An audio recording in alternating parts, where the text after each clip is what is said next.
नमस्कार, स्वागत है आप सभी का। मैं हूं आपके साथ शाफनी पटनायक। बुलेटिन की शुरुआत करेंगे। पूर्व मुख्यमंत्री डॉक्टर रमन सिंह ने प्रेस वार्ता की और इस दौरान बीजेपी प्रदेश अध्यक्ष अरुण साव, पूर्व मंत्री राजेश मूरत सहित कई बीजेपी नेता मौके पर मौजूद रहे।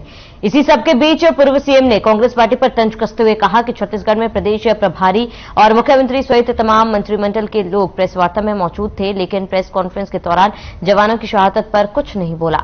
साथ ही कहा कि कांग्रेस भ्रष्ट नेताओं के बचाव के लिए लगी हुई है। इतनी बड़ी घटना प्रदेश में हुई है, लेकिन उसका जिक्र नहीं किया गया।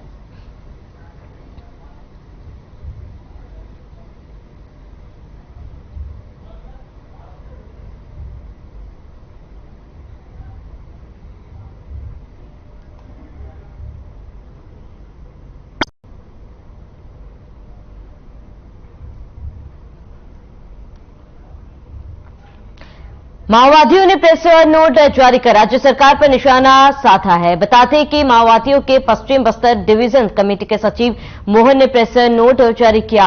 2018 के चुनाव के दौरान घोषणा पत्र में किए गए वादों पर अमल नहीं करने का कांग्रेस पर आरोप लगाया गया कि बेरोजगारी भत्ता, शराबबंदी, बेरोजगारी और आंगनबाड़ी कार्यकर्ताओं के वेतन वृद्धि की मांगों को अभी तक पूर्ण नहीं किया गया है। साथ ही कहा कि बस्तर में जगह जगह कैंप खोलकर छावनी में तब्दील करने और अपनी मांगों को लेकर शांतिपूर्ण आंदोलन करने वाले ग्रामीणों पर लाठीचार्ज किया गया। साथ ही माओवादी नेता ने कहा कि केंद्र में मोदी और राज्य में बघेल सरकार लोगों की मूल समस्याओं को हल करने में असफल साबित हो रही है। तो माओवादियों का राज्य सरकार पर निशाना, कांग्रेस पर वादे न पूरा करने का आरोप लगाया। समस्याओं का हल करने में कांग्रेस असफल है। आपको बता दें, माओवादी नेता ने प्रेस नोट जारी किया और प्रेस नोट में साफ लिखा गया है कि कांग्रेस सरकार ग्रामीणों की समस्याएं सुलझाने में नाकाम रही है और कांग्रेस पर वादे ना पूरा करने का भी आरोप है। वहीं ज्यादा जानकारी के लिए संवाददाता सतीश कुमार हमारे साथ जुड़ चुके हैं। सतीश, क्या जानकारी है? माओवादी नेता द्वारा प्रेस नोट जारी किया गया, इस प्रेस नोट में क्या क्या बातें लिखी गई है?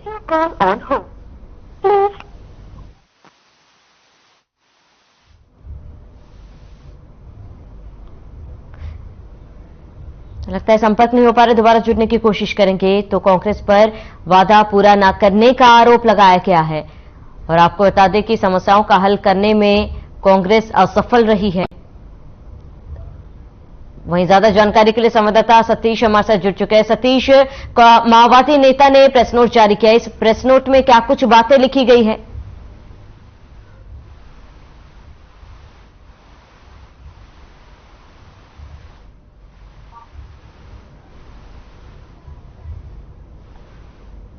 चलिए, लगता तकनीकी खामी के कारण संपर्क नहीं हो पा रहा है। तो बताते कि समस्याओं का हल करने में कांग्रेस असफल है। ये तमाम आरोप माओवादी नेता द्वारा लिखी गई है अपने प्रेस नोट में। साफ तौर पर उन्होंने कहा कि ग्रामीणों की समस्याएं सुलझाने में सरकार नाकाम है और समस्याओं का हल करने में कांग्रेस असफल है।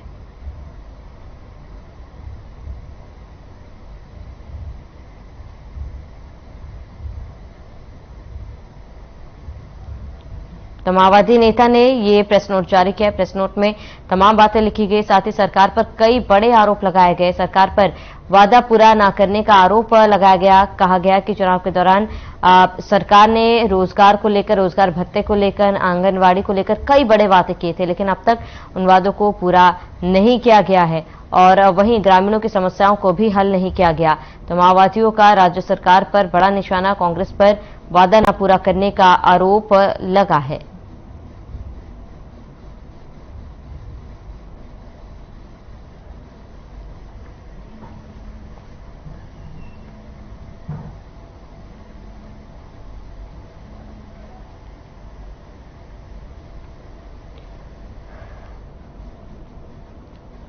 तो समस्याओं का हल करने के लिए नाकाम है सरकार, ये तमाम आरोप प्रेस नोट में लिखे गए हैं। कांग्रेस पर वादा न पूरा करने का आरोप माओवादी नेता द्वारा प्रेस नोट जारी कर लिखा गया है।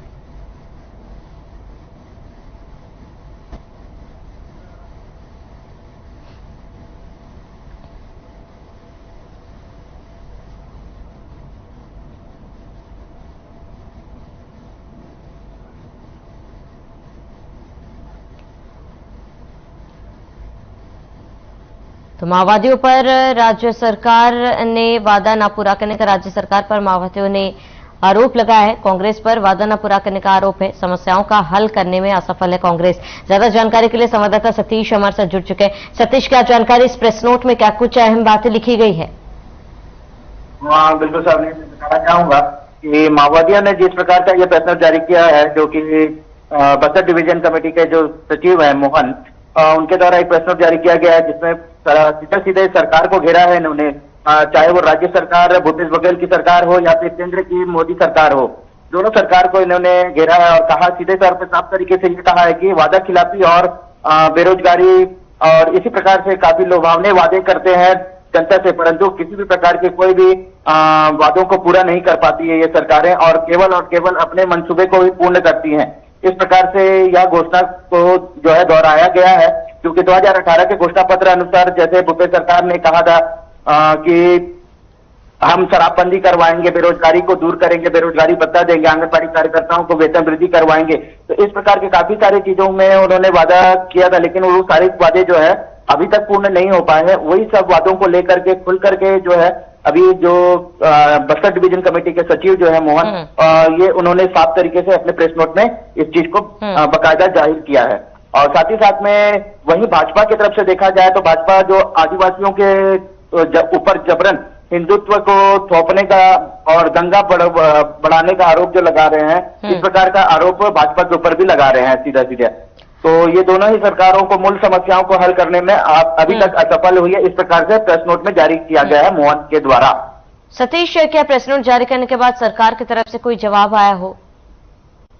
फिलहाल सरकार इस प्रकार के प्रेस नोट का कोई जवाब देना नहीं चाह रही है, क्योंकि हमारी बात अभी जब तक जैसे हुई भाजपा नेता जो पूर्व मंत्री रहे महेश गागड़ा जी, उनसे हमारी बात जैसे चर्चा हुई है, तो उन्होंने सीधे साफ तरीके से कहा है कि नक्सली अपने मंसूबे पे कभी कामयाब हो नहीं पाए। इस प्रकार से अरलन जो है सरकार को घेरने का प्रयास करती है। मोदी सरकार किस तरह से काम कर रहे हैं ये सारी जनता जान रही है, दुनिया जान रही है, हमको बताने की आवश्यकता नहीं है। ठीक, ये साफ तौर पर कहना था पूर्व मंत्री महेश गागड़ा का। ठीक है सतीश, तमाम जानकारी के लिए आपका बहुत बहुत शुक्रिया।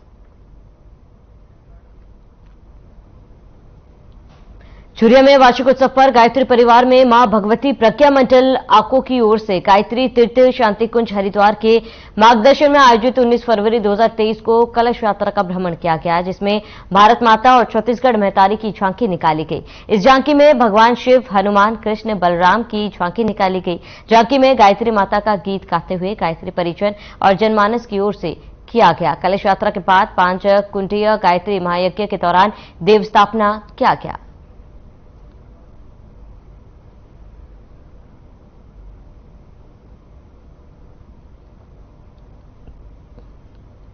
तो कलश यात्रा का भ्रमण किया गया और मां भगवती प्रज्ञा मंडल ने इसका आयोजन किया था और वार्षिक उत्सव पर गायत्री महायज्ञ की तैयारी की गई। इस दौरान अलग अलग भगवानों की झांकी भी निकाली गई। लोगों की भीड़ भी इस दौरान खासा दिखाई दिया और ये तस्वीरें भी दिखा रहे जहां पर कलश यात्रा आज निकाली गई थी। भगवती प्रज्ञा मंडल में इसका आयोजन हुआ।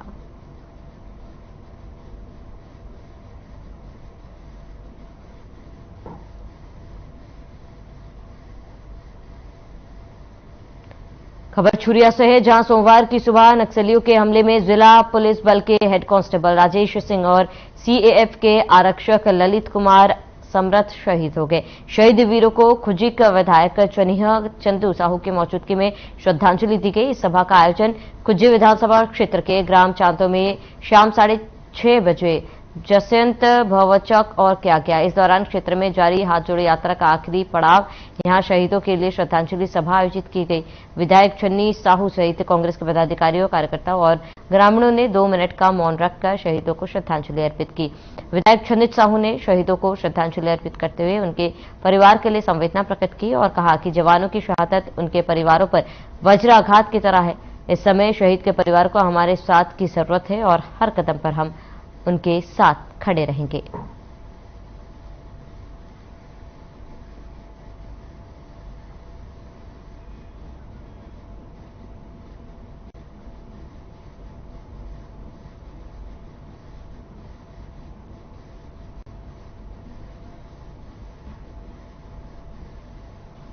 खबर दंतेवाड़ा से है, जहां पूर्व सेवा गणना शिक्षक मोर्चा के बैनर तले शिक्षकों ने सेवा गणना की मांग करते हुए धरना प्रदर्शन किया।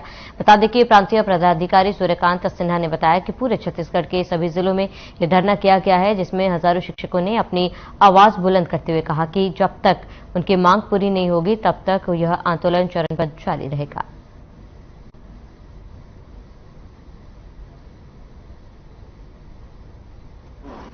फरवरी 2023 को प्रांतीय निर्देश अनुसार आज पूर्व सेवा गणना शिक्षक मोर्चा दंतेवाड़ा के द्वारा जो राज्य शासन ने ओपीएस के लिए जो समय निर्धारित की है, उसमें प्रथम नियुक्ति की गणना नहीं की गई है। अगर प्रथम नियुक्ति की गणना नहीं करती है तो हमारे जो साथी शिक्षक हैं, जो 1998 और 2005 में जो नियुक्त हुए हैं, वो ओपीएस से वंचित हो रहे हैं, उनको लाभ नहीं मिल रही है। इसलिए मुख्यमंत्री जी से विनम्र निवेदन है कि ओपीएस की गणना में प्रथम नियुक्ति से लिया जाए।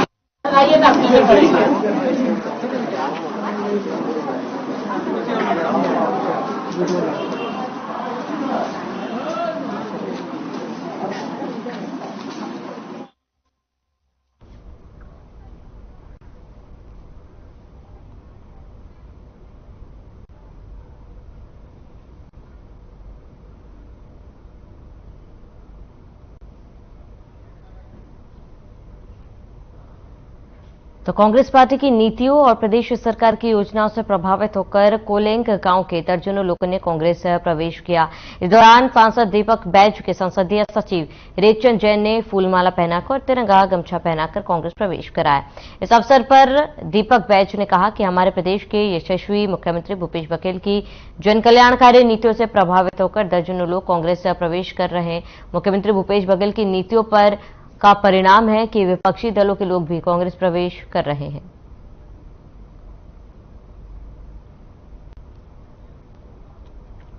प्रदेश सरकार की योजना से प्रभावित हैं लोग और प्रदेश में कांग्रेस की प्रशंसा भी हुई और कई लोग कांग्रेस में शामिल भी हुए।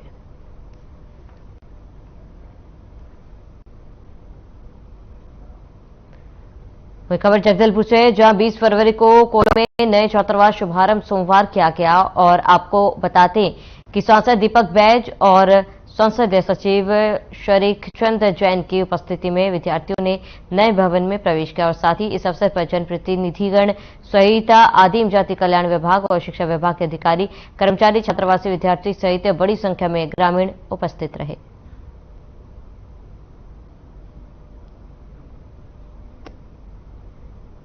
कोलिंग के नए छात्रावास का शुभारंभ किया गया। नए भवन में विद्यार्थियों का प्रवेश किया गया और वहीं बड़ी संख्या में ग्रामीण उपस्थित रहे।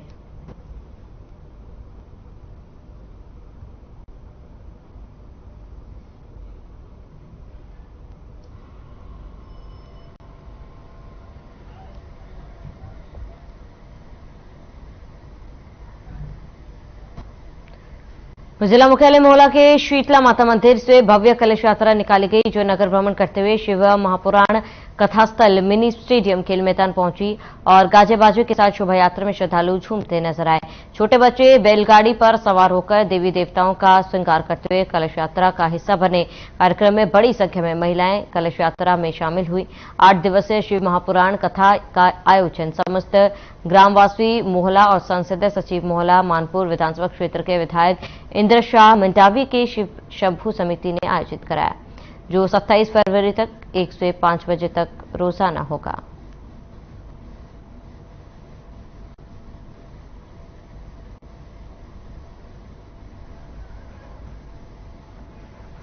बेरोजगारी भत्ते की घोषणा पर बीजेपी मीडिया प्रभारी अमित चिमनानी का बयान सामने आया। उन्होंने कहा कि प्रदेश की धोखेबाजी और युवा विरोधी सरकार ने फिर से एक बार युवाओं को छलने का काम किया है। टीएस सिंहदेव ने राहुल गांधी को सार्वजनिक रूप से यह बताया था कि बेरोजगारी भत्ता 10 लाख लोगों को प्रति माह 2,500 रुपए दिया जाएगा, जिसका सालाना बजट 3,000 करोड़ होगा। अब जब 4 साल बाद घोषणा हुई है तो सालाना बजट 450 करोड़ रुपए बताया गया।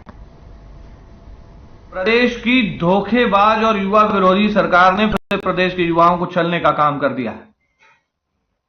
घोषणा पत्र में 10 लाख युवाओं को 2,500 रुपए प्रति माह बेरोजगारी भत्ता देने का वादा था। जिसका सालाना बजट 3000 करोड़ होगा, ऐसा माननीय टीएस सिंहदेव जी ने राहुल गांधी जी को प्रेस कॉन्फ्रेंस के दौरान बताया था। और आज 4 साल के बाद जब इसकी घोषणा हो रही है तो इसका सालाना बजट 450 करोड़ रुपए बताया गया है, 3000 करोड़ नहीं। उसके अलावा तरह तरह की कंडीशन डालकर युवाओं को भत्ता न मिले ऐसा प्रयास किया गया है। जो 12वीं पास नहीं है उसे भत्ता नहीं मिलेगा, जिसने 2 साल पहले रोजगार कार्यालय में पंजीयन नहीं कराया उसे भत्ता नहीं मिलेगा, जिसके पिताजी निजी या सरकारी नौकरी में है उसे भी भत्ता नहीं मिलेगा। वैसे बीच रायपुर से बड़ी जानकारी। एआईसीसी के प्रभारी महासचिव केसी का दौरा, वेणुगोपाल पहुंचे महाधिवेशन स्थल। बड़ी जानकारी, प्रभारी कुमारी शैलजा, सीएम बघेल भी अधिवेशन स्थल पहुंचे हैं। पीसी चीफ मोहन मरकाम, मंत्री अमरजीत भगत, प्रेमसाय सिंह टेकाम रहे मौजूद। अधिवेशन स्थल का निरीक्षण किया, अधिवेशन की तैयारियों का भी जायजा लिया। बड़ी जानकारी आपको बता रहे हैं, प्रेमसाय सिंह टेकाम भी इस दौरान मौजूद रहे, अधिवेशन स्थल का निरीक्षण किया। तो एआईसीसी के प्रभारी महासचिव केसी का दौरा, इस वक्त की बड़ी जानकारी। केसी वेणुगोपाल पहुंचे अधिवेशन स्थल, प्रभारी कुमारी शैलजा भी इस दौरान मौजूद रही। बड़ी जानकारी आपको बता रहे हैं इस वक्त की, जहां पर अधिवेशन स्थल का निरीक्षण किया गया। एआईसीसी के प्रभारी महासचिव केसी वेणुगोपाल का दौरा और केसी वेणुगोपाल महाधिवेशन स्थल पहुंचे।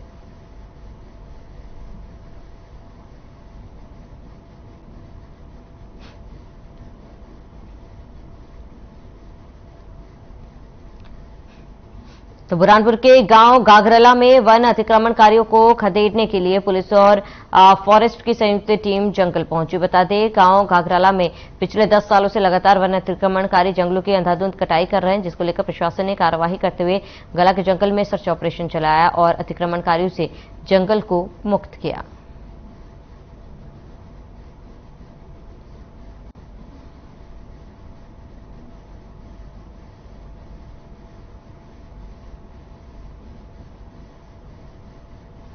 बॉलीवुड फिल्म एक्टर श्रद्धा कपूर अपनी अपकमिंग फिल्म के प्रमोशन के लिए इंदौर पहुंची। आपको बता दें, श्रद्धा ने एक मल्टीप्लेक्स सिनेमा का ओपनिंग करने के साथ अपनी नई फिल्म तू झूठी मैं मकार का भी प्रमोशन किया। श्रद्धा कपूर इस फिल्म में एक्टर रणवीर कपूर के साथ नजर आएंगी।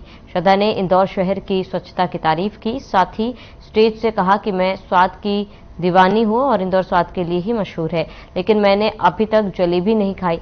तभी आयोजक ने तुरंत श्रद्धा कपूर के लिए जलेबियां स्टेज पर मंगवाई, जिसके बाद श्रद्धा अपने आप को जलेबी खाने से रोक नहीं पाई।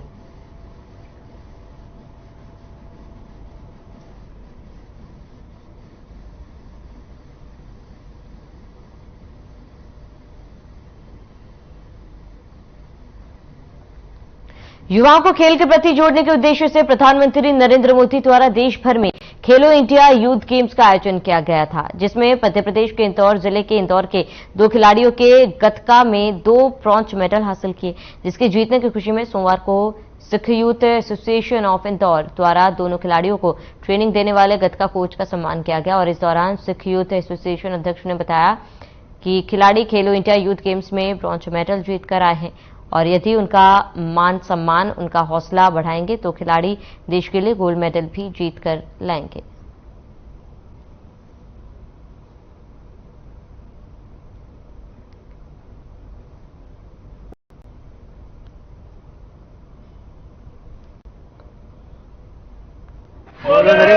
राष्ट्रभक्ति और देशभक्ति से ओतप्रोत भावना से ये कार्यक्रम किया गया है। खालसाई गेम गतका में इंदौर के खिलाड़ियों ने हमारे इंदौर ही नहीं हमारे प्रदेश का नाम रोशन करा है। ये सेमीफाइनल में जाके ब्रॉन्ज मेडल जीत के आए हैं। इसी कड़ी में हम लोगों ने इन बच्चों का प्रभजोत सिंह, नवजोत सिंह और इनके कोच जसवीर सिंह आलूवालिया जी का आज सम्मान समारोह रखा, जिसमें सिख समाज के लोग और अन्य समाज के सभी सामाजिक लोग यहाँ इकट्ठा हुए और सभी ने इन्हें शुभकामनाएं दी कि आज ये ब्रॉन्ज मेडल जीत के लाए हैं, पर इनका अगर हम मान सम्मान बढ़ाएंगे, इनका सहयोग करेंगे तो आगे हमारे देश, हमारे प्रदेश के लिए गोल्ड मेडल भी जीत कर लेंगे। इंदौर में अंतर्राष्ट्रीय मानवाधिकार न्याय सुरक्षा परिषद ने मध्य प्रदेश का गौरव मानवता रत्न अवार्ड का 18वां कार्यक्रम का आयोजन हुआ। परिषद ने महिला उत्पीड़न, बाल उत्पीड़न, भ्रष्टाचार और अन्याय के खिलाफ लगातार काम किया जा रहा है। बता दें कि परिषद ने देश भर से मानवीय कार्य करने वाले 12 विभूतियों को मानवता रत्न से सम्मानित किया। सम्मान समारोह का आयोजन हिंदी साहित्य समिति भवन में किया गया और इस दौरान प्रदेश इंचार्ज मनोज थनवार ने बताया कि संस्था पिछले 18 सालों से सम्मान समारोह आयोजित कर रही है।